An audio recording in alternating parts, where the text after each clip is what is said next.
All right. I think we are live.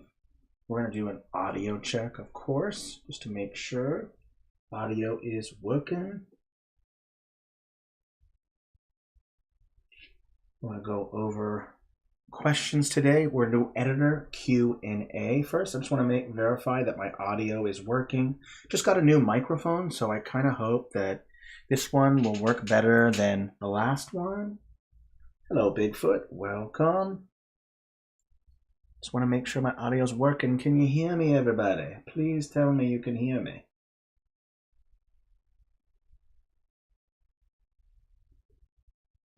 Philip, can you catch my audio? Perfect. Thank you. Awesome. Okay, so today we're doing an editor Q&A. Just some quick caveats. One, any questions concerning personal data, account data, information, using debit, credit cards, PayPal, Stripe, anything like that, please refrain from using that here, asking questions here, and ask those questions in our built-in customer support. You can find that, it's a little speech bubble, and it's not here. Let me go back real quick. Right here is where our customer support is. You click this, and you just go ahead and type in your question, and we'll help you, okay? So any questions concerning accounts, stuff like that, personal information, refrain from asking that question here and go to our support. Okay. Also, try to refrain from asking questions about release date for art and stuff. We don't really have a roadmap at this time, and so maybe when we have enough art, we can do that. So if you have any questions about future art, I would just ask that in Discord. This particular stream is for asking questions particularly about, excuse me, about the editor. So if you have questions about any kind of tool, resizing, the grid, anything like that, go ahead and ask that in the chat and we'll go over those, okay? I'm going to start with the first question that came in. And that first question was by Enlas Enzias. Hi, thanks for the Q&A. Would like to know if you plan to make more progress on isometric maps, especially isometric maps, battle maps. So that also pertains to like fantasy regional style. So right now we have a lot of things on our plate, tons and tons of new stuff. I'm obviously not going to tell you what it is, but there's a lot of new stuff on our plate right now. And so unfortunately that one is not there right now. Right now we're focusing on other things. And then when we finish, our plate clears up a little bit, we'll go ahead and move on to regional stuff. I'm going to go ahead and check down, how do I unselect a single item from a group without ungrouping? That's a great question. Let me go ahead and put down a couple things just to make sure I understand the question. But you want to put a bunch of things together like this, and you want to group it. And the question is, how do you ungroup one from it? I mean, you could just delete it. Do I understand the question correctly? How do I unselect a single item from a group without ungrouping? Unselect it. You mean you just want to remove the group, or do you mean when you first open up the group, when you double click and first open the group, everything's selected? You could just click anywhere on the screen and deselect? Maybe I'm not understanding the question properly. Feel free to ask any other questions, please. Ungrouping. How do I unselect an item from a group without ungrouping? The only way I know of is just select something and then delete it to remove it. But I'm not sure. Remove it from the group. Yes, just delete it. Delete it. And if you don't want to delete it, then just copy paste it, delete it, and then copy paste outside of the group. That would be my suggestion. Without deleting, I don't know of any other way. So the way I usually always do it is if I don't want something in the group, then I just like copy, paste, delete, ungroup, and then put it back in. I'm not so sure how to do it any other way but that. But that's a really interesting feature idea, and I think you should go to our Discord channel, and that's in the links in the description, and maybe add that as a feature request, because that's super cool, and I would actually really like to see that. That might make it easier for people who are working with groups. I know groups are very kind of confusing, and we have some fun stuff coming up with groups too. It's on our plate, so I'm excited about that. Is there a way to change the layer level of a single item within a group without changing the group layer level? Yeah, each within a group. So let's say that we have a group of items here. So there's the group layer that it's on. So this is when you have a group selected, not opened, just selected. You can change the layer to where every single stamp in there is a different layer. But let's say that you want this stamp right here to be above it. The option to put it above is still there. So just go ahead and click up one like this. Oh no, hold up a minute here. Let me go up a layer. There we go. Uh-oh, what is this, layer 5? Yeah, let me put these all down. My bad. My mistake. This is where the confusion comes in, right? Let me select everything in the group and put it at layer 1. There we go. Okay, so this is, you want to say you want to put this below, then you can just select the layer and go down one or bring it up. So you can control the layers of individual stamps, just like you normally would outside of a group. It's really just as simple as that. Yeah, Cheryl, that's what I do as well. Copy, delete, and paste into the map. I hope that helped, Ian. But yeah, that's generally the way I go about it. I select it, select the individual stamp within the group, and then you can change the layer of individual stamps. That's going to be up here at the top. Right here, there's a little layer, and you can see it in the right panel as it goes up and down. Personally, I'd love to see a feature where you could grab, just like in Photoshop, where you grab an item and then drag it up the list. That would be cool. I'll make sure to add that in the feature request. Maybe I already did that. But that's how you go about changing the layers within a group. Also, I just want to let you know that you can go to shortcuts, and I think you just type in key for like keyboard, and you have all these shortcut keys, and all of these shortcut keys are totally going to help you with shortcuts, because I say this all the time on all my streams, but you know, the way to work faster is to work smarter. So use shortcut keys, and that way you can cut down, shave off some of your time with mapping. Let's go ahead and see if there's any other questions. Any other questions? Feel free to ask them. If I missed any, let me know. I'm going through the list. Loud and clear. Perfect. Want people to hear me. Excellent. No questions so far. Feel free to ask them. Hello, Anthony. Welcome. Awesome. Glad you're here. Oh, great. I'm glad that worked, Ian Robinson. Yeah, feel free to ask any questions. Moo by. Question. Grid size question. If I make a custom map with 5x4 rows and columns, then later adjust the grid size, does that also affect the rows and columns and count? I do believe it does. Why don't we just do a quick demonstration of that real quick? So hold on one second, Chloe, and we'll move on to your question. Let's go do the question by Moo. Let me go over the question again real quick. If I make a custom map with 5x5 rows and columns and later adjust the grid size, does that also affect the rows and columns count? It should, yes, I think it does. But let's just verify that. Let's just go ahead and verify that to make sure. But I think it does. So let's create a new map. I'm just going to use Fantasy Battle Map. And you can go with custom. So you said 5. Did I see it correctly? Was it 5x5? Yes. Okay, so let's do 5x5 rows. Oh, I don't think you can make a 5x5 row by default. You can go 40x30 and then change it by resizing it. I'll show you how to do that real quick. One second. Let's turn the grid on so we can see it. So go to the grid tool, show grid. There's the grid. And so if you wanted to make a 5x5, then I would do something like have the grid on and then resize. 5x5, it would be something like this. Let me just confirm real quick. I hope it'll work. Let me try it. Looks like it's just too small. Yeah, it must be 300x300. Okay. Yes, absolutely. If you do that, it will it will change the grid. I know for sure that is. Philip or Cheryl, if you know otherwise, please put that, let me know. But every time that I've resized the map, the grid always changes. That's for sure. Chloe, can you demonstrate how the new flatten filter feature works, like how to flatten with blur? Okay, so flatten with blur. Hey, Peter, welcome. Okay, let's go ahead and do the question that was just asked here. We're just gonna do real quick demos. Let's go ahead and make the background black. And I think the question was, how to make the blur filter work? Absolutely. Let's not use that. Let's use a different texture. And we're gonna test something out. Take a look. Let's turn off the grid. And I do believe, let me put down some stamps real quick. I'm just going to pretend there's a road right here. let's see how this works here.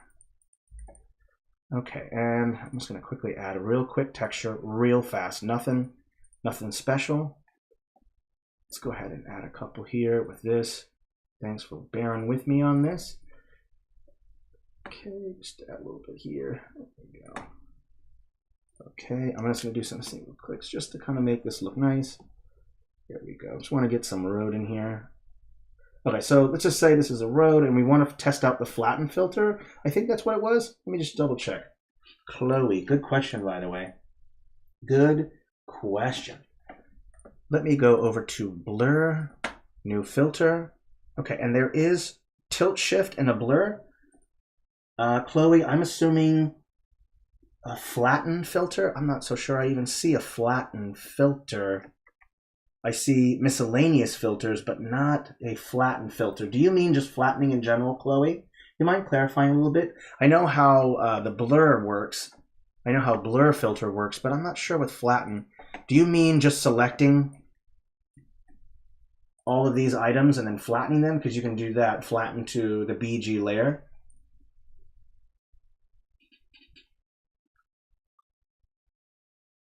Okay, this is a great question. It is not, okay, thank you, Cheryl, for clarifying that. Thank you. All right, Chloe, if you're still there, you want to clarify real quick about the flatten filter feature. I'm not sure I understand flatten.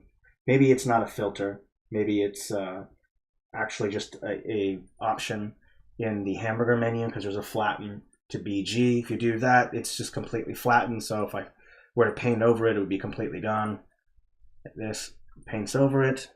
I'll undo that real quick.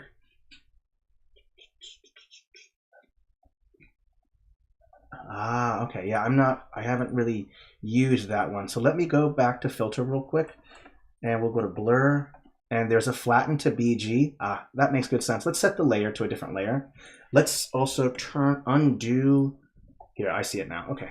Let's just undo to where all of these stamps have not been flattened.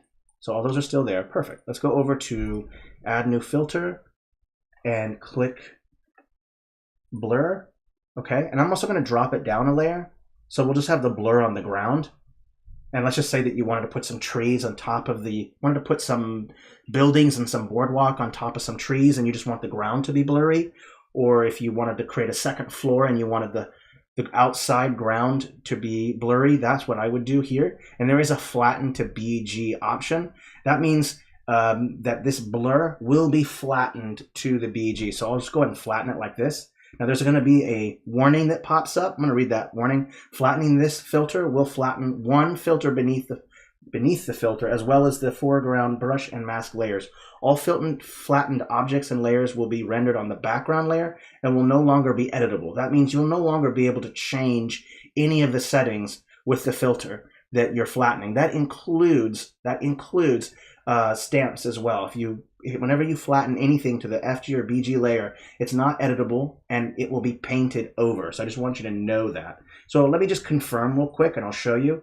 So now if I was to, I could paint over this and it will no longer be blurry. You see? So if you are going to use a blur filter that you're going to flatten to the BG layer, first make sure that you have a BG layer. Don't fill the whole thing with the FG layer and then flatten it. So make sure it's set to, make sure it is the BG layer. 1. 2, make sure you're probably done doing everything on that ground level that you want blurred. So that way, if you have to do any changes to it, you know what's going to happen. It's going to be not blurred anymore if you place a stamp or a texture. So do that blur last. Okay, so just keep that in mind. Let's go over some other questions here. 1 second. I hope that answered your question, Chloe.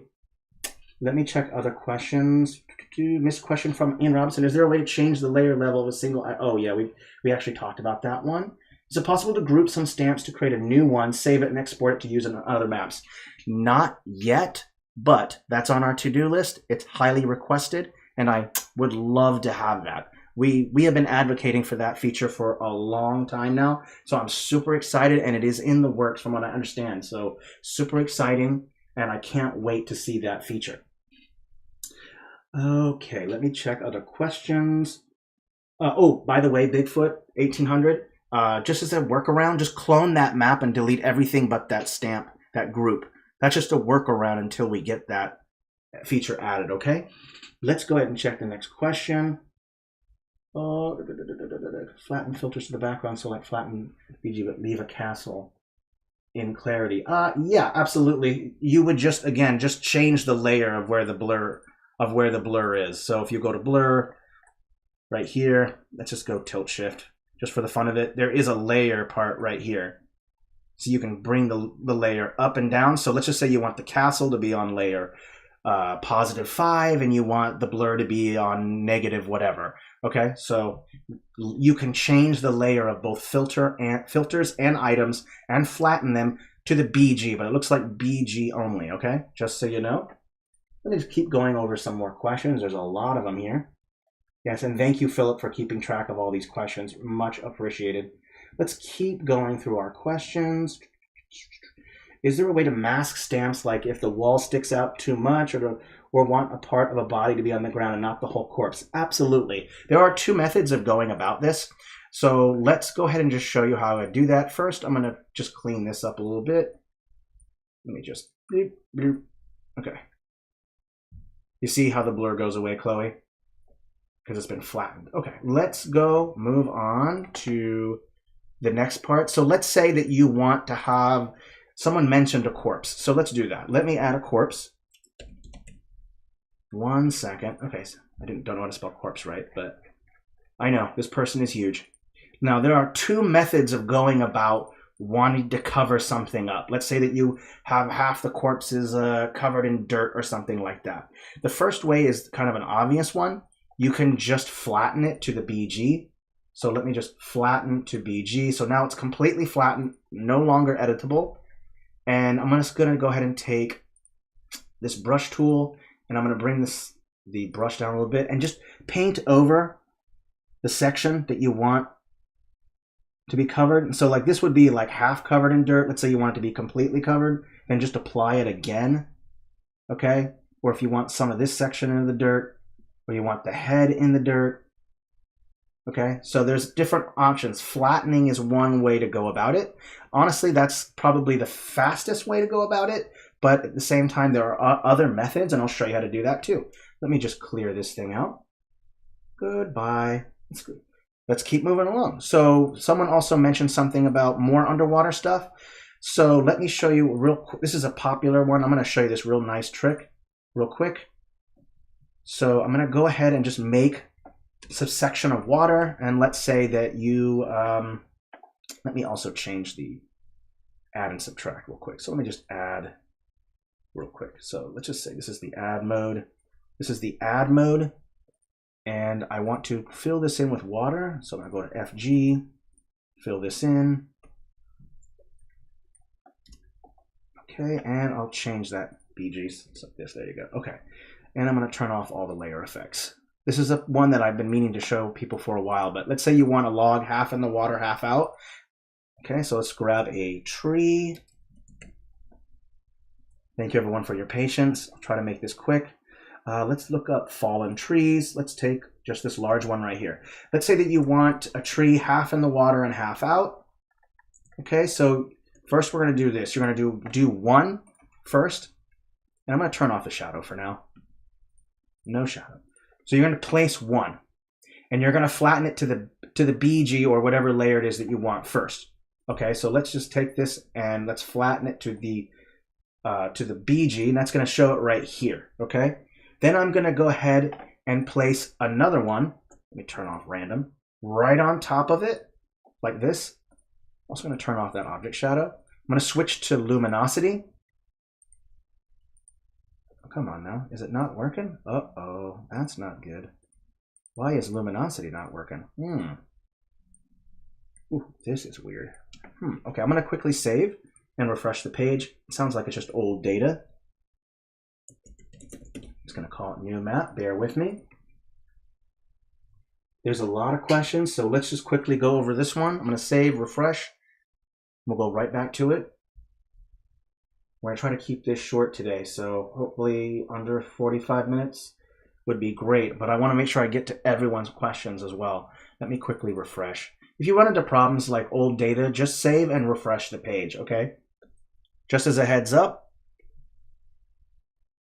1 second, it'll load right up. Not sure why that wasn't working, so let's just try it again. So we're selecting it again and then press luminosity. Oh, what on earth? I'm so glad that I'm showcasing that this is not working. That's so nice. I love that. Not good. Okay, so then the next step then, is to drop the opacity just a bit. Since luminosity for some reason is not working, I don't know what's up with that, but drop the opacity just a little bit, and then there you have it that way as well. So it looks like it's half underwater. If you don't like the transition, it's because I just made it flat. If you made more natural shapes, it would work better. But this is one way you can go about it. Just make sure you line them up properly. So one looks like it's underwater, one looks like it's out of the water. Normally you would just use blend mode luminosity, but that's how I would go about that. Let's go ahead and end that and ask the next question. Let me just quickly remove this from here. One moment. Oops. Okay, there we go. And I'm going to also get rid of that as well. Okay, let's go to the next question. Whoa, lots of questions here. One moment. Oh, thank you, Cheryl. Come to the party, Dread. Oh, I'm so glad you're here. Yep, clipping masks. Oh, clipping masks are awesome. Okay, I would like to see an example of a mirror effect. For example, clouds reflecting on a surface of a lake, or a ceiling lamp reflecting on the indoor pool of a temple.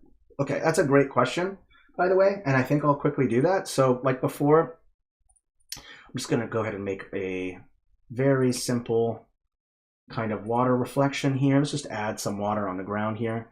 So my suggestion would be, let's just use the add mode and let's just make a small lake, like a body of water, like this. And now you want to have something reflecting in the water. There's a lot of different ways to go about this. Lots of different ways to go about this. So there's your, let's say there's your lake, and I'll show you a simple one first. Let's say that you want a tree like reflecting in the water. You can just take that same tree like this, copy, paste it, take it down a layer, turn off that object shadow and drop the opacity quite a bit, like this.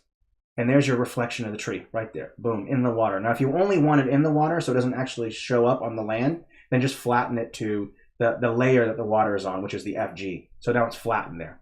Let's say that you want clouds showing in the water. Then you would do that same thing. Just take clouds, whatever cloud you want to use, put it in the water like this.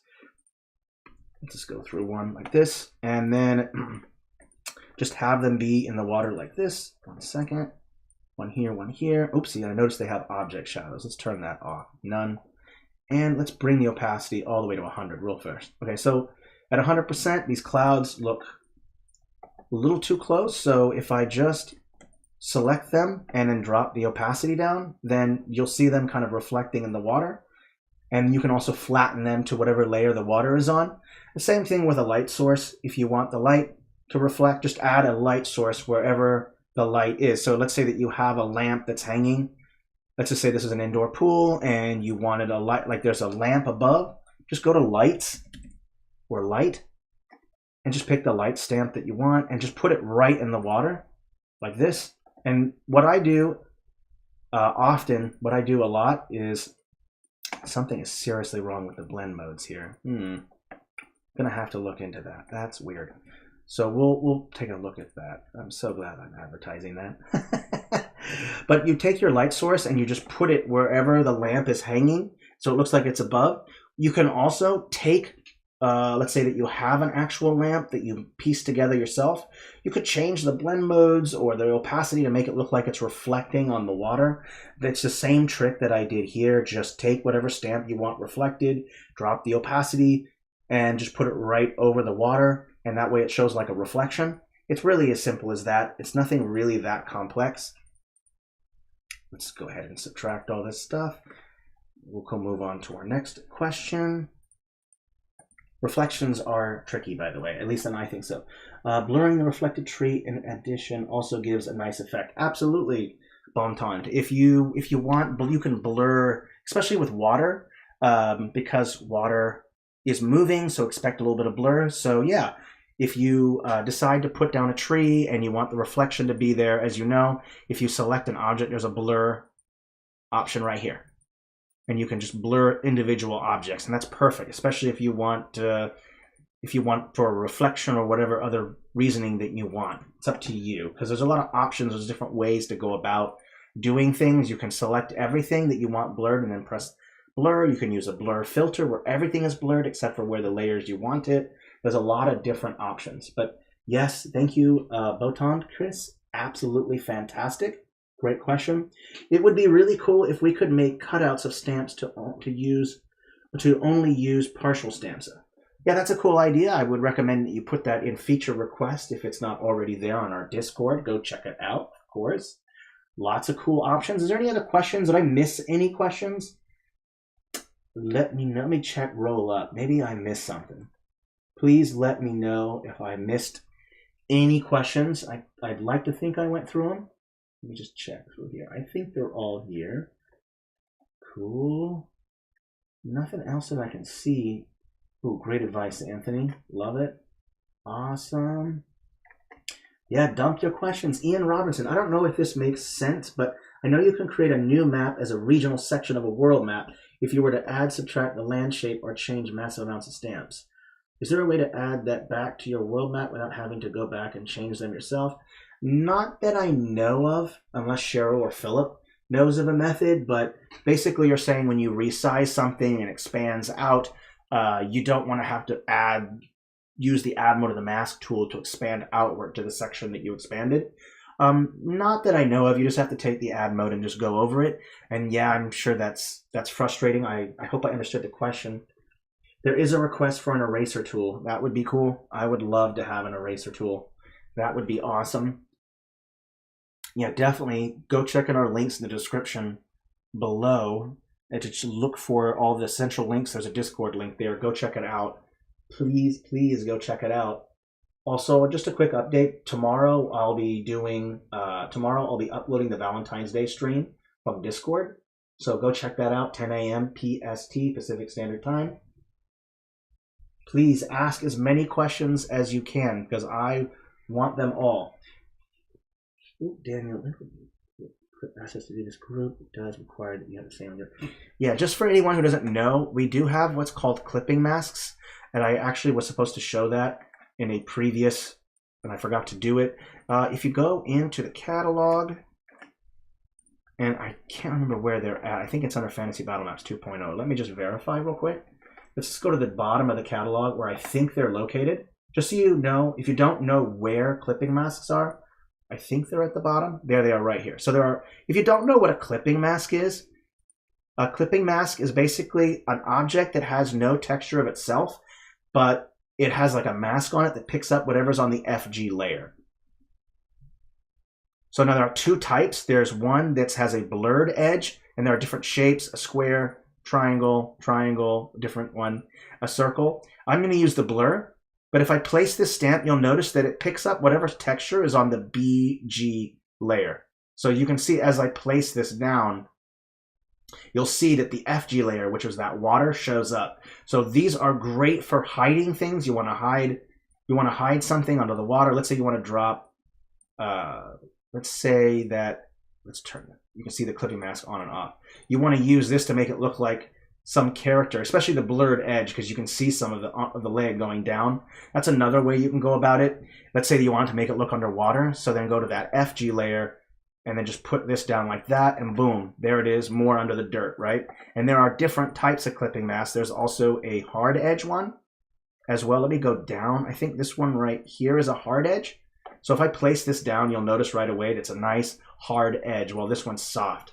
So if you don't know where those clipping masks are, again, they are at the bottom of the Fantasy Battle Map list. Look under clipping masks, or just type in clip at the top. And I think, oh, no, they don't show up. Now that's interesting. Okay. Well, that's too bad. Well, at the bottom, clipping masks right here, and they are fantastic. I definitely recommend using them. I can think of tons of scenarios and use cases for it. So definitely go check out those awesome looking things. They work perfectly. I love clipping masks. Okay. No, not off topic. Let me see what other questions are. I mean, where do you access the clip? access to clip assets. Oh, I hope I showed it properly. Science fiction themed stamps sometime in the future. Well, we might have something in mind. I just want to let you know that there was a whole team when it comes to art, so we can't just tell you what we're working on, but I can tell you that sci-fi is on our mind, and I'm actually really excited for sci-fi stuff. If you're looking for how to make sci-fi stuff with the current stamps, instead of a sci-fi stamp set that we don't have yet, there are some cool tricks. If you go over to my profile, I showed some people how to make sci-fi ships. One thing you can do is the steampunk stamps work really, really well. Some of the sewer pipes and plumbing stamps all work fantastic for sci-fi stuff. You can also just drop the saturation to all those stamps so where they're gray. Or if you want, you can drop the brightness to where it's all black. And I know that there are some classic spaceship battle maps for 5e. And if you just make all the exterior stamps, the walls black, then that you don't have to worry about making sure that all those stamps match together, because it's just a black silhouette of a stamp, and that works perfect for making spaceships. And I think I have it. Let me save real quick and go to the explore page, and I'll show you what I'm talking about, just so people know how to make sci-fi stuff, because it's really, really fun. I really like making isometric square battle maps. Do you have any general tips about advanced shadowing for increased depth? Yes, we'll go over that in just a moment. Let me just save real quick and quickly scratch the sci-fi question just a hair. Let me go to the explore page, or maybe it's under feed, I can't remember. Okay, yeah, right here. So I was talking about sci-fi stuff. If you just take whatever stamp you want and just drop the brightness with HSBC all the way to black, you can make some really interesting shapes and different looking things that kind of all blend well together. I know if you go on Pinterest or wherever, you just go take a look, and you can see tons of spaceship battle maps that are made like this. So that would be my suggestion. This is on my profile. You can clone and edit it. So be my guest if you want to figure out, or reverse engineers to figure out how I went about doing it. But again, easy. Just take whatever stamps that don't go well together or don't look sci-fi, drop them all the way to black with HSBC. And honestly, I think it looks pretty good. Just me. I'm going to go back to overview. Okay, let's go back to my maps real quick. I'm going to check other questions. To make sure I didn't miss anything else. About filter God rays. Is it possible to move rays into a different corner? It is not currently possible, but that's a great idea. You're talking about just having an option to rotate it. The thing with God rays is that you don't even have to use a God ray filter. You can just take the God rays right out of Fantasy Regional HD and just place them and rotate them anywhere you want. Honestly, I'm not so sure the point of the God ray. You can do all that stuff yourself with your own light stamps. I hope that answers your question, Bigfoot. Daniel Lindgren. I'm sorry, Diego. I really like making isometric square battle maps. Do you have any general tips around advanced shadowing for increased depth? So with shadowing, there's quite a few things that you can go about. One, you can use the path tool and just use the path tool and make sure it's set to the right opacity. Make sure that it has a black blur. Make sure the color of the path is black. I know that the highest setting is 5, so sometimes making a giant shadow with a path tool can be very challenging. So instead, just make a small version of the shadow first with the path tool, and then just blow it up real big. Okay, I'll give you a quick example so you can see what I'm talking about when it comes to that. One moment, and I'll get that started. One moment, let's open it up. Okay, so let's just say that you, we're doing isometric. So let me create a new map and go into isometric. Let me go Fantasy Regional, one moment. And I'm assuming what you mean, Daniel, is like a square battle map. By square, do you mean like an isometric platform? I think that's what you mean. Something kind of like, I'm assuming you mean something like this. Only square. Please let me know if this is what you mean, Daniel Lindgren. And then you want to put stuff on top here like this. I'm assuming that's what you mean by isometric board. Let's just say that we have let's quickly put this together a real small scene, and we can do some kind of in-depth shadow work here. You take a look. Patience with me. This is a tough one, and honestly, shadowing with isometric is extremely difficult. Just want to give you guys a heads up because there's baked-in shadows already into the stamp, so like you have to deal with this already, and that's very difficult in my opinion. One way to get rid of it is just to flatten it, but sometimes flattening can be difficult depending on where your stamp is and where it's located. That's where those clipping masks really come in handy. Just a kind of a pro tip is to do that. You can just go ahead and take it like this and just place it right over the shadow. I just want to quickly show this. Place it right over like this, and oopsie, let's put one more on like that. I think it's okay. Let me just put this here, and you can just remove shadows like this. Just make sure that you are kind of mindful that you have the clipping masks there. So you might forget the clipping masks are there. So, and I would obviously group them all as well. So it's all grouped together like this. And that way you've kind of removed the shadow, and that way it's gone. That's one way to go about it. Okay, height difference, not necessarily levels, but like battle maps on a mount inside. Yeah, I would definitely just, so one of the best ways is just to flatten the whole map. That means just export it at the resolution that you want, 2K, 4K, 6K, 8K, whatever it is that you want, and then paint it back onto a new map, and then take like a black color and then just paint by hand with a texture where you want the shadows to be. And as always, with that, make sure that you have everything flattened. Let me real quick just show you what I mean. Let's just say that I have this, but we want to do cliffs. 1 second. Let me show that. One moment. You said cliff, so let's just do that real fast, and I'll show you what I mean. It's a good question, by the way. Really good question. One moment here. I'm going to go and just put some cliffs on here, and I'll show you how I go about doing that kind of stuff. Let's put another one over here, and I'm just going to quickly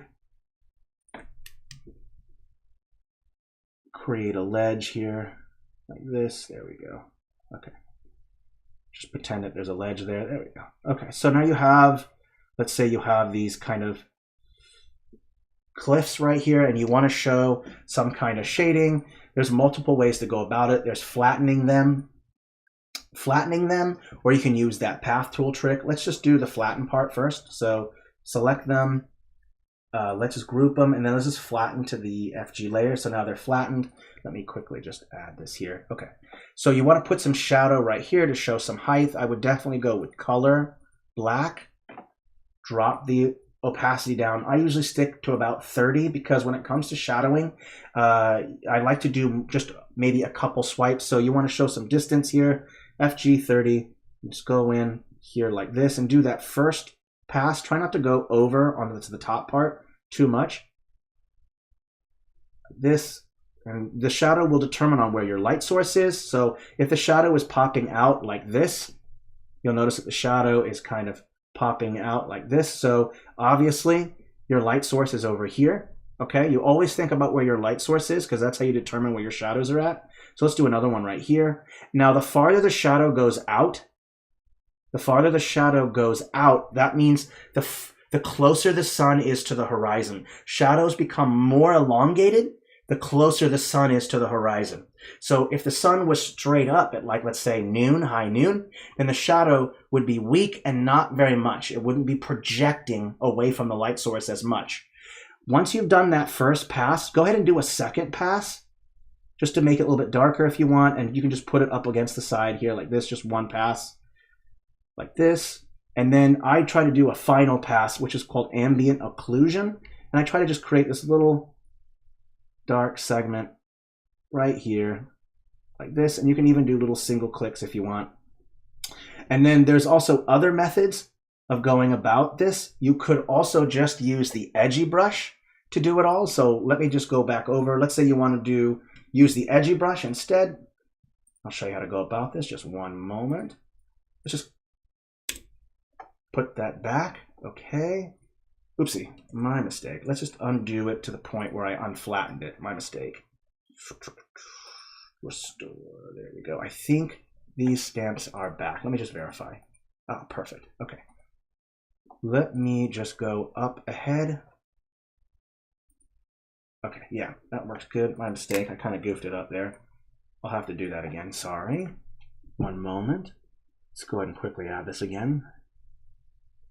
Okay, sweet. Please let me know in the chat if you find these kind of Q&As useful. And if you do, then maybe we can have some more in the future.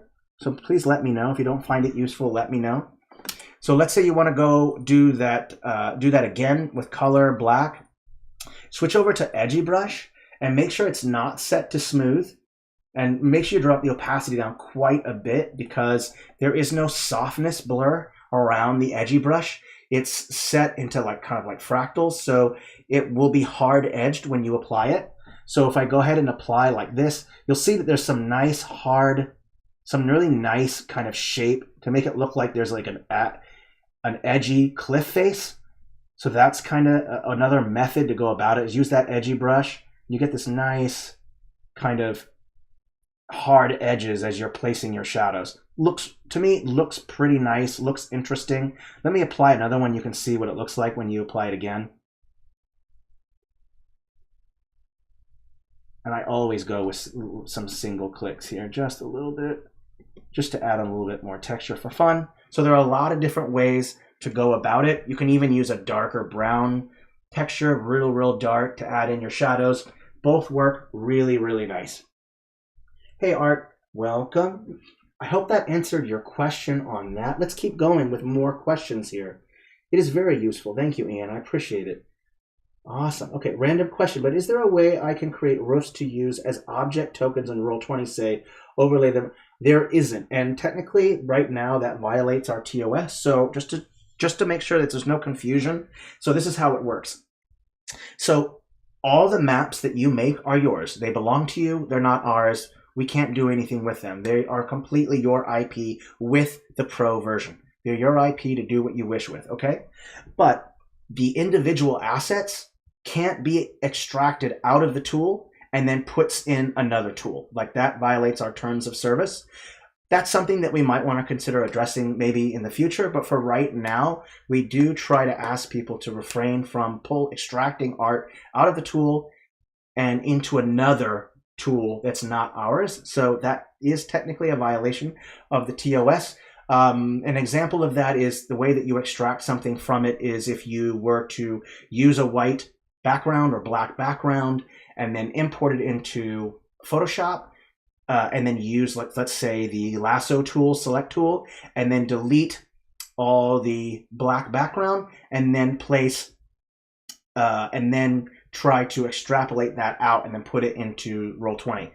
Technically, that violates our TOS, but hey, we're open. So if you feel like that should be allowed, then feel free to ask and feature request, and the team will address it, okay?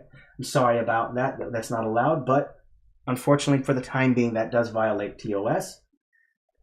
Please let me know if I missed any questions. I'm going to go over. You can also lower the brightness of a texture you are using for the ground. Yes, absolutely. Lim Rassen. Oh, awesome. I love that everyone's pitching in here. That is fantastic. Okay. Is there any other questions? Oh, wait, here we go. It makes sense to protect art, but the downside is it completely removes aspect of Foundry's VTT layer system when it comes to having maps. Yeah, absolutely just a little mad. All I can tell you is that we would love to make our own VTT so that you wouldn't even have to worry about that problem at all. So hopefully we can find the time to make our own VTT. We'd love to be our own full package where DMs don't have to go to 3 different things. They don't have to go to VTT, don't have to go to Inkarnate, don't have to go to Foundry. It'd be cool if we had our own VTT. It's just built right in, transfer maps right over, add layers, all that stuff. That would be awesome. So I think that would be really cool. Let's see if there are any questions. Okay, another sort of random question. When being our IP, we could publish the map, but would it require attribution for Inkarnate? So there's nothing in the TOS that says that you have to attribute us, though of course we like it when you do. We're not going to tell you don't attribute us Absolutely. No, we want you, absolutely, please attribute us, but it's not in the TOS, so it's not required, and there are no penalties if you don't. But we love it when you do, because who doesn't like a little bit of visibility, right? Okay, Mumby, there are lots of requests in Discord about TOS and abstracting assets. Feel free to search the request channels, ask a mentor, or even myself in Discord. Absolutely. Lim Rasen, what do I do if I make a base half map, base half map in Inkarnate and move it into Dungeon Painter Studio? Okay, well, I am not sure about that one. I mean, we don't have any say about Dungeon Painter, so I mean, I'm guessing you just like to move your thing over and then just add different things onto it. I mean, I have no idea. Are you asking, like, can you sell it? Can you sell that map, Limrassen? Let me know. Because I think selling, I have no idea. I'd have to ask the team about it. That's a really good question. It's a question that has to do with the TOS, so I will give some thought on that, because I'm not actually entirely certain. Is it possible to only use the grid on parts of the map, for example? Okay, absolutely. Hey, so super cool trick about doing the grid thing. I'm going to show you how to do this. This is a super cool trick, so I'll show it to you. One moment. So, okay, so I'm going to go ahead and open up this Red Mage's dungeon, and I'm going to put a grid on it, and I'll show you how I go about doing this. This is a really good trick, and I'm going to show you how to do it. So just one sec, okay? One moment while I set this up. Okay, let's say that you want the grid to only show up inside the dungeon, right? And not on the FG layer or this layer out here, right? So first you would go ahead and turn on your grid and set the grid to what you want it to be, of course. So let me just look at the grid options here. Let's say that I want to, let's maybe move it a little bit to the side here and set it up to where the lines look good. So let's do that first. So let's set it up like this. Okay, and let's take it up one just a little bit. 1 second here. Okay, let's just go with that. So the grid, in my mind, looks good right there. Okay, first, make sure you turn off any filters that you might have. At least I think you should turn off the filters. Yeah, you should turn off the filters. So don't have filters. Next, you're going to also, I want to turn off the shadows. I don't want a white shadow on my grid, so I'm just going to remove it. To remove the shadow from the grid, you have to remove both the blur and the opacity slider. So all the way down, blur all the way to 0. First thing you're going to do is just export it. So go to export, and it's set to 3K. So I'm just going to export it. So save image. I'm going to export it. Okay, so there's the export. So now I have it. Now I want to go back. I'm just going to turn my filter back on, and I'm going to turn the grid off. And I want to verify what is the FG and the BG. I do believe the interior of this dungeon is the FG. Let me just verify that real quick by just putting a swap across. Yes, it is. Perfect. Okay. Now go to open up your catalog.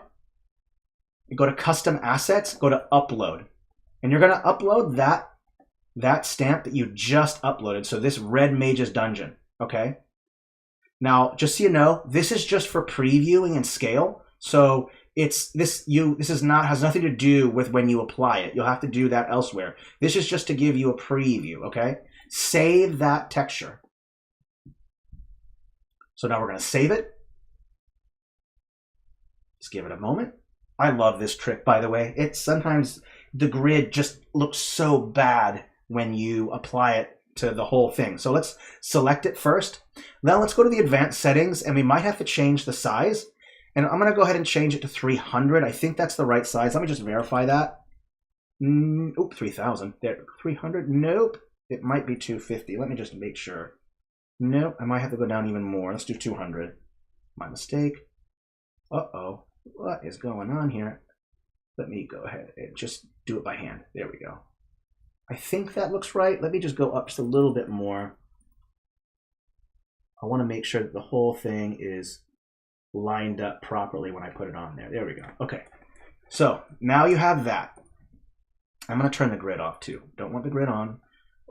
Or it already is off. Okay. Now, so you make sure you set to the FG layer, because this is the interior, or BG layer, depends on how you do it. And then just go ahead and just paint the grid just right in that area. Or you can just take this right here, 1 second, and just go like this over the whole thing. It's set to FG layer, press enter once, boom, there's your grid in the interior only and not the exterior. So all you're doing is just export it with the grid on it. Make sure filters are off, because if the filters are on, it will amplify the filter's effect and that will look weird. So make sure you turn your filters off, export with the grid where you want it and how it's set up, import it as a custom texture, and then you'll have to resize it with the resize feature. Make sure it's set to the right layer and just boom, apply the whole thing. So it works so great, because honestly, I think the grid just looks terrible on that part and just in the interior. So it's really, really nice. It's a great trick. Absolutely love doing it. Let me see what other ones I missed. One moment. What would you recommend for mixing textures and clipping masks to create broken portions of floors assets? Floors assets? Do you mean to create broken sections on a floor texture? Just a little mad, let me know. Do you use a mouse or tablet with pen? I use both, but I very rarely use the tablet pen, except for doing brush strokes, path tool, texturing, adding in maybe making my curves for my mountain ranges. Other than that, I use the mouse for everything else because it's easier to switch between the two, and trying to use your pen for every action just seems ridiculous. So then there's a lot of options on the mouse scroll wheel. So it's just me personally, I like to use both, but you can do it whichever way you want, whichever way works best for you, frankly. Not selling on matching assets together to create the full map. I don't know about that one. I'll have to go over that real quick. I think it's okay though. Oh, that's clever. Okay, that's a pretty awesome trick. Yeah, it is, Ian. I absolutely love that trick. It works perfectly for so much too. So it's a great, great trick. Absolutely recommend it. Someone had a question about, just a little mad. Can you verify what you, or clarify what you mean? Do you mean like making a floor and then you want to show like a broken section in it? Awesome. Yeah. Thank you, Laura. I appreciate it. I absolutely loved making this map. It was so much fun. Watercolor battle map style is highly underappreciated, but there's so much you can do with it. Because the art is so simple, you can put a whole bunch of interesting filters to create a whole varying different styles. You can make classic black and white battle maps. You can add just a red filter and add some effects to it to make it pop out. So all I can say is that filters are absolutely, use them often. They're absolutely helpful, and experiment, have fun, play with stuff, because it is a lot of fun. All right, so just a little mad. I don't think I quite understood what you meant. So you mean like there's a floor and you want to show like the floor has been collapsed? I'm not sure how to go about that. There's a whole bunch of options to do that. Was it made in a template or handmade? Oh, the Red Mage's dungeon? That was handmade. I pieced together all those wall pieces to make the dungeon, and it was totally worth it because it turned out great in my opinion. We do have kind of a wall tool idea in mind, so super exciting. So like a hole in a 2-story building where you can see the floor below. Ooh, you know, that's really cool. Let's open up. Let's go ahead and open it up real quick, and we'll do that real fast. I'm not going to do any major details, okay? Let me quickly do this real quick. So like a hole in a 2-story building where you can see the floor below. You know, the best method to go about that is I would recommend just using like a clipping mask, like the soft ones, and use the triangles. But here, let me show, let's say that you want, let me just real quick show something real quick so you can see something, because I know that this can be kind of confusing. Just one moment.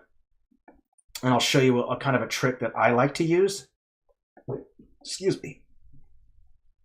Let me go with composite stance. I'm going to do a real quick demo, okay? Where are we at?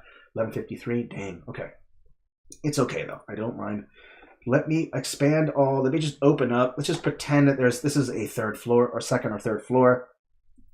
1 second. I'm going to go ahead and do this real fast. Come on, you can do it. There we go. Awesome. And I'm going to quickly fill this with some wood.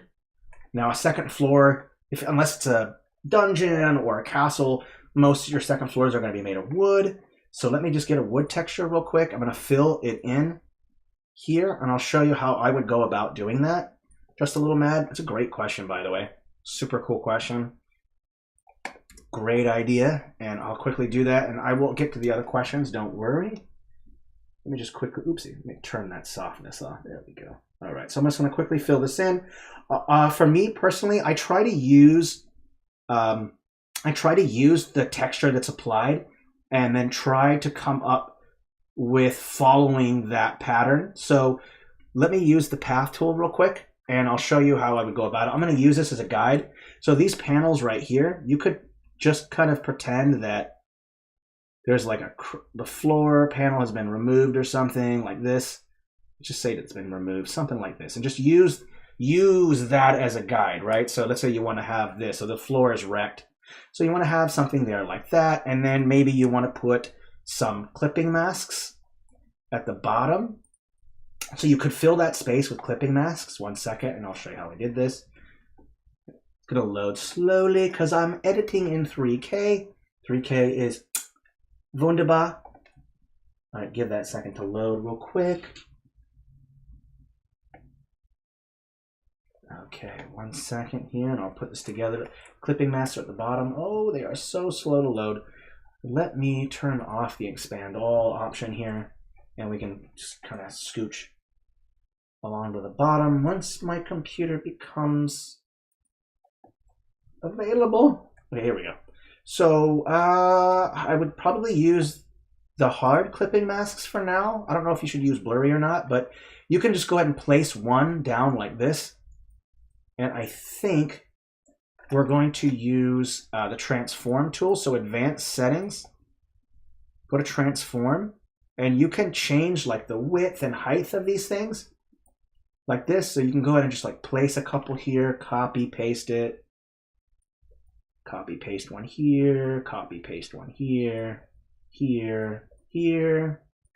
And then let's copy, paste another one and change it to where the height is a little bit thinner. There we go. Like this. Okay, place another one right here and right here. Place a couple right here and one right here as well. Just want to make sure that everything's covered. And let's just also just make some really thin ones, because wood that looks like it's broken has slivers and stuff. So we're going to want to create that kind of illusion of like slivers, or broken. So let's take some little ones in here. Oopsie, I noticed I'm missing a bunch of spots right here. Oopsie. My bad. Naughty, naughty. Okay, go back to that small one here. Boom, boom. Oopsie, I just noticed I did a boo-boo. Okay, and let's put a couple more right here, here, here. Okay, that should be okay. Let me turn off that path. Okay, now you have that section. You can add as much clipping masks as you feel that you need to do this. I'm gonna go ahead and quickly select this and lock this. I'm pretty sure I'm accidentally gonna select it. Make sure that you group it first, so group, and just line it up where you think it would be best to have it. And then paint, you'd say that well, we can increase the size too, so it'd be a little bigger so you can see it. Sorry, just 1 second. It might not match with the wood because of this, but this is one method that I would go about it. Just make sure that it's lined up with the grain of the wood, okay? You don't want it to look awkward, so I would go with the grain of the wood, but there's multiple ways. If you want it to be like something crashed through it, you could do it a different way. This is more like dilapidated, but you could take that same texture, and we're gonna go filters. I'm gonna drop the brightness down, and I'm also gonna drop the size down because it's farther down, much farther down. Set it to FG and then just paint it like this. And then the next step would be to try to create some shadowing around the edges. And a couple of things we could do about that. Let me try taking a black color texture, bring the softness up, and just go around the edge like this. And how many strokes will really depend, because what you want to do is you want to create the illusion of depth, and without shadowing you're not going to be able to create depth. So you'll have to go around all your edges like this, and just so you know, the greater the shadow, the farther the depth. So if I was to go in like this and really add in some big shadows, it's going to make it look like it's got more depth to it. So just do some strokes like this. And remember, just add it where you want it to be. The darkest is where lots of shadows are going to be. You can see the difference. This looks like this is higher up than this part. So do that ambient inclusion bit. And so now it kind of looks like there's kind of a hole in the floor. It's not the best. I probably could do a little bit better, but I don't want to keep people out too long. Let's also drop the opacity down and then just add in some dark along the edge here as well. So it looks like there's really some good shadow work in here. Let's put another one in here along this edge. There we go. So you have like a crack in the floor, and then you want to say like, you can put like a corpse or something, like something fell through or collapsed. So we can just add in a corpse, I guess. I don't know how to spell corpse apparently, so don't quote me on that. I'm on. There we go. Like a body fell through the floor and they're on the floor below, whatever. I hope that answered your question just a little, Matt. Just my suggestion. Absolutely, triangle edges work probably better for slivers. I would totally agree with that. Absolutely. But that's how we go about that. Just a little mad. Let me just keep going. Oh, looks like Cheryl answered that question. Great. Lambda and Foundry VDT, you can install a module. Oh, okay. All right. Well, in fact, you can set a hole to be a teleporter or so players actually move down. Awesome. Yeah, that's great.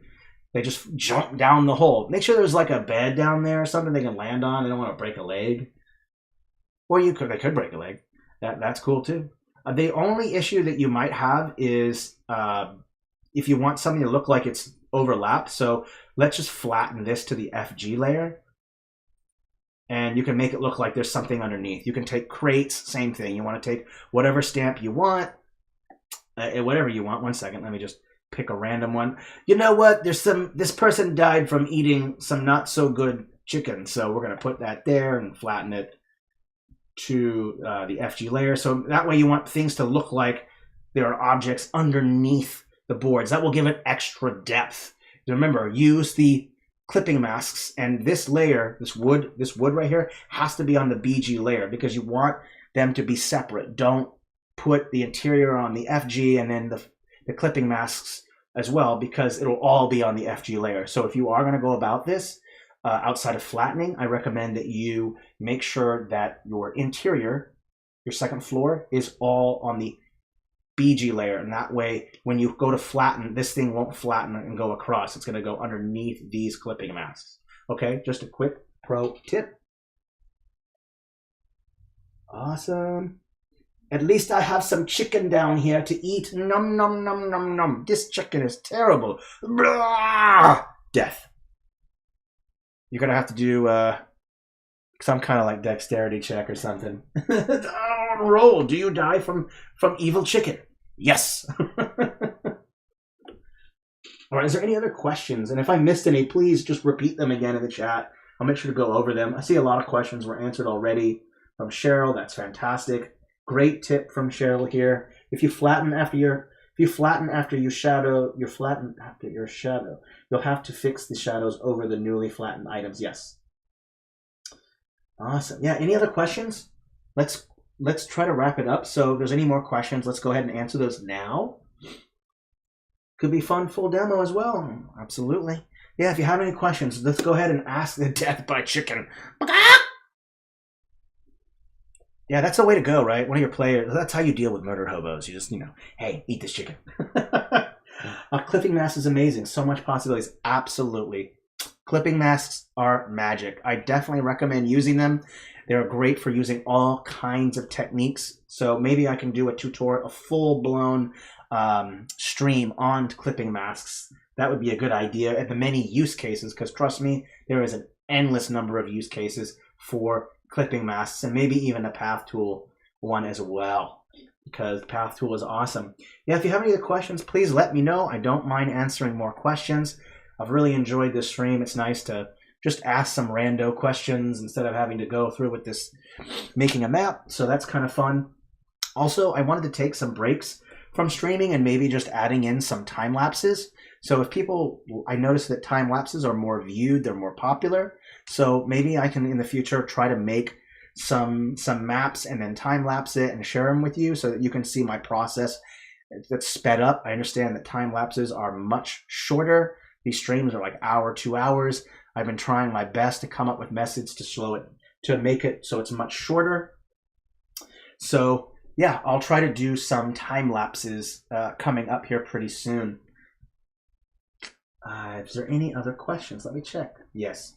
Yeah, I would love to do a clipping mask stream. That would be awesome. Yeah, edge clips and path tool. Oh yeah, path tool. There's so much you can do with path tool. It's ridiculous. I love the path tool. It's like my favorite on the planet. Any other questions? Please ask me. Could you use the same trick to make it look like rushing water under it? You mean this thing right here? How to make? Oh, you mean underneath to make it look like there's water underneath? Wouldn't you? I would assume you would just paint it. You would just paint water underneath it. Let me attempt that real quick. So yeah, you just take, let's say, whatever water texture it is you wanted. It's underground, it looks like, so I would have it be a little darker. So like a kind of a darker color. Oopsie, let me make sure it's set to the right layer. Oh, I see the problem. My mistake. So let's say you want to have some water underneath there. Like that. So you got some water, and you'd have to go over and remember, you'd have to repaint. And I think Cheryl mentioned it. You have to repaint those shadows on there again, just to let you know. And if you want some light to be showing through, I definitely recommend adding in like a light source as well. So if you want some light to be popping out, let me just add this real quick. So you want to add like a light source, which doesn't seem to be working for some reason or another. Oh, I see it there. There we go. You can add in a light source if you wanted to, like in the center, so there's light. I don't see that very well, unfortunately. But let me go with another one. Let's go with lighten. Oh, that's cool. Oh, that color dodge is tripping me out. Cool. Oh, that's so trippy. But yeah, you'll have to repaint whenever you retexture, just to let you know. Sort of off topic, but does anyone from Inkarnate plan to make a campaign setting for an RPG, or are you all focused on map making? Well, we might have something in mind. Who knows? Okay, any other questions before I take my lunch? Please ask. Don't be shy. Ask as many questions as possible because, you know, try to get as much information, because this is also for other people who have these same questions. So don't be shy. It doesn't matter how dumb the question is or you think the question is. Ask as much as you'd like, because don't be shy. Ask any question, or we are here to help. And I'll wait for a moment. One way to make shadows that you don't have to unpaint is to use the path tool or another object under the clip edges. Absolutely. A path tool is perfect for shadows. I'm going to save the path tool shadow, I think, because I'll make sure to include how to use the path tool for shadows in a path tool video, and that will probably be next month. So I will show that. And the path tool is tricky when it comes to making shadows. You have to understand the ins and outs of it. Like I said previously, earlier in the video, you just make a smaller version of the shadow and then just boop it up, because if you're trying to make a shadow that's half the screen with a size 5, it's going to take forever. Don't do that. Just make the general shape nice and small, blow it up real big. Just a pro tip when it comes to path tool. And also when it comes to adding shadows, you can also add reflections or highlights by adding a yellow path set to overlay, and then put yellow shadow on it, and then drop the opacity a bit, and then you can add reflection of light on metal things. You can show that. There's a map on the explore page called Outcropping Camp where I did that, and I'll make sure to also include that in the path tool. Oh, great. I'm really glad that you liked it. Thanks for time the Q&A. Awesome. I made a forest. How would you go in with the under trees? I desaturated and lowered opacity for trees to put tree trunks under them. Okay, so with tree trunks, let me show you a real nice trick that I do, and I hope that I understood the question properly, so let's just find out. Let me delete all this stuff, and I'm just going to make the background black. So the way that I go about making the underbrush, under the foliage of the, if you want to do like under the foliage, whoa, what is that thing right there? That's bizarre. Huh, what are you? Whoa, that's weird. Okay. So 1, grab your stump. And I hope I understood this properly. So 1 second. Grab a stump, S-T-ump, stump. Hope I'm not stumped on this one. Just put 1 down, 1 stump, whatever you want. Make sure it's a layer below, and then just add a tree. So just take whatever size tree you want. Let's just use this one. I like to use one that has like a hole in it so you can kind of see things underneath. And just place it right over it. Make sure you turn off that shadow. And if you just drop the brightness, it'll be black, and then drop the opacity. And what you'll have is the shade of the tree to make it look like you are showing underneath the tree, but you still have the silhouette or the shadow of the tree on top of it. So that's one method that I would go about it. Personally, this method works for me. I think it works really well. I didn't invent it. Someone else did. But I think this works pretty good as a way of portraying underneath a forest, okay? Sweet. Is there any plan to make pre-planned assets like a dragon's horde so you would have to place each individual item? If we make, if we proceed with turning group to stamp, that means you can group something and then make it a stamp, then yeah, that will probably be doable. I would love to see that. And I think we would also include something on the profile that shows all your creations made from group to stamp option. I think so. I don't know, but I think that's what you're talking about. Group to stamp, again, highly requested feature. So that's definitely on the to-do list. We have a treasure piles. Else in Discord, we have a channel for art request. Absolutely. Oh, need zombie horde? Absolutely. Yeah, make sure that you do any requests. If anyone has questions about, like, will we have future art, let's refrain from asking that and just go over to our Discord. It's in the links in the description below. This one's just for editor stuff. If you have art requests or have questions about art, feel free to ask that in our Discord. Don't worry about asking that here. Just focus on the editor. And don't worry, we document all our requests. So you're not just asking and it's getting ignored. And the more votes that you get, for requests in the feature request channel on our Discord, the more chances or more likely the team will address it. So keep that in mind. Awesome. Yeah, well, hopefully that will save a lot of time. You don't have to do all this fancy stuff to make a forest. Like I said, just a stump and then just put a tree right on top of it. I don't know what that is. Up there. Why is that happening? What is happening here? That's weird. I don't know. Maybe if I just go over it like this. There we go. That was weird. Super bizarre. Let's go and check. Anyone have any other questions? Go ahead and feel free to ask. Awesome. I'm glad there's a lot of questions going on. That's perfect. I want people who come back to replay this video to make sure that maybe their question got answered. That's why I'm kind of encouraging you, kind of prodding you to ask as many questions as possible, because other people will go back to this video and will want to know how to do things as well. So thank you everybody for asking your questions. Feel free to ask a couple more and then I will take my lunch. I love Q&As are fun. They are fun. I'm just going to check the chat and see if there's anything that I missed. Let's see here. I don't think I missed any questions. Oh, zombie horde asset pack. Absolutely. Zombies is like a stock.